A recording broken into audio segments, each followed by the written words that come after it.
Matt, so good to see you. We start with a very common question. Are you ever too old for an annuity? As Americans live longer and face growing concerns about outliving their savings, annuities are becoming increasingly popular. In fact, annuity sales surpassed 432 billion in 2024. We're still waiting on the 2025 numbers. That's all according to LIMRA. Timing, of course, is everything. If you're under 50, an annuity probably doesn't make sense. But on the flip side, most insurers stop selling them once you hit 90. So what is the right age to buy an annuity? The right age is going to vary for everybody. And for many people, it's never going to be the right age for them, depending on where they're at in life. But just to bring it down to bring it up to high level, what we're seeing is really age, I'd say 60 to 67, 70. That's really the sweet spot for most people, if again, it is the right thing for them. And so what problems do annuities solve?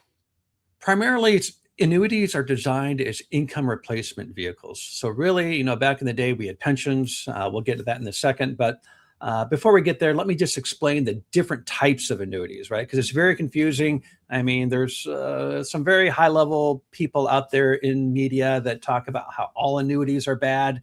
And then they list off the reasons they're bad. And when you listen to those reasons, you realize, oh, they're really only describing a variable annuity, because variable annuities have high fees, right? And that could be 3-4% a year. And I get it. And we don't do variable annuities. I don't personally, for that reason. That was a vehicle we had in the broker-dealer world. But as you know, at Brookstone, we have a universe of products that I just didn't have at the broker-dealer world.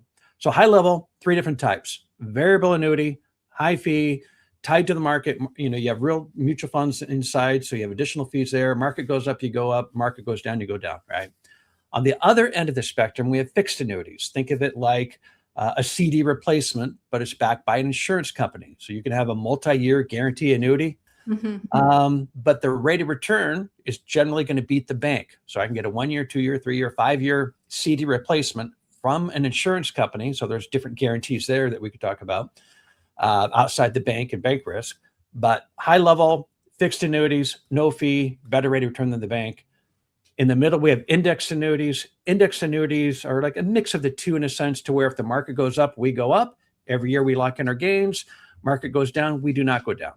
So various types of annuities, they're like Swiss Army knives, where they can do a million different things. And as you know, if I have one product that does a million different things, it probably doesn't do any one thing that well. But that's why we want to focus on our conversation today, what annuities were originally and really designed for, and that is a guaranteed replacement for life. And I do want to point out this too on annuities, Aaron, because it seems like a lot of people that are down on annuities, again, not the variable, but the other type, they're always comparing it to the market, the S&P 500 and returns. Annuities were never designed to be competitive investment vehicles to the S&P 500. That was never the purpose. That's not what they're for. They're designed to be an income replacement, a guaranteed for life income replacement for you and your wife. It's a pension replacement. Pensions are gone. So what can we do now to give you a guaranteed income for life? And that's really what we're talking about today. Right, especially because fewer and fewer of us are lucky enough to have those pensions. So I want to talk through buying an annuity. This could be a drawback because it does mean loss of liquidity. So how much of your assets should be in an annuity? Again, it could be zero. It could be, what we're seeing is 10 to 30%. There's a lot of advisors that will go even up to 50. I don't. Anyway, and I think if you have to go that high, then maybe there's some other challenges that need to be addressed. But the reality is it's different for everybody. Again, it may be zero, and really it depends on where you're at. The sweet spot for most people is if you have, 500 to $1 million in assets, and you're just a little bit short on your guaranteed income from life, guaranteed income for life. So your Social Security is a little bit short, and we want to go into retirement with enough guaranteed income in year one to where you don't have to dip into that bucket in year one. Right. Because as you know, sequence of returns and retirement can be devastating to a portfolio. We don't want to have to touch the bucket in year one. Right. I feel like another common question that crops up with annuities, what are the tax implications that come with annuities for you and your heirs? So they're always tax deferred, right? And specifically, let's just talk about a non-qualified account. If I put $100,000 from my bank account into an annuity, it's tax deferred during my lifetime. But when I take it out, because it's not qualified, I will pay tax on some of the gain. For my dependents, so for my beneficiaries, they will pay tax on the gain in a non-qualified annuity. All right. Well, let's say somebody walks into your office and you determine that annuities are not a good fit. What are some alternatives to creating stable income in retirement? Well, there's various things that we have. And Aaron, as you know, we have a very advanced, the most advanced that I've seen, investment platform at Brookstone Capital. In fact, Dean was the one guy in the USA, as I understand it, that helped bring structured notes down to the common man. Yep. Structured notes used to be more institutional investing. And Dean went to them and said, hey, you're doing it for, the institutional investors. Why not us? And as you know, Brookstone is the #1 user of, structured notes, as I understand it, in the country.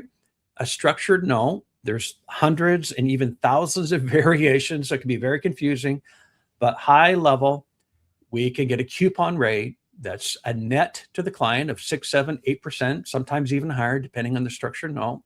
And it's reduced risk, lower risk. There's always some risk, but yet, compare that to bonds. I mean, bonds are 4%, right? We're going to net potentially, 6, 7, 8, depending on the structured note out there. But that's going to help us create a coupon or income stream that is better than what we're going to get at the local bank. Right. And just to spell this out for everyone watching at home, working with you, Matt, means that you also have access to an expert investment team with $13 billion in assets, which allows us to negotiate these rates for your clients. So it really is an interesting option that a lot of people aren't familiar with because you can't go down to the bank and buy it. So Matt, if somebody would like to talk through more of these advanced income options, or just, crunch the numbers and see if an annuity is the right fit, what's the best way to reach you? Give us a call at 425-256-3105. And whoever answers the phone is able to schedule an appointment, but we're looking to helping you any way that we can. Great. Matt, thank you. Thanks, Aaron.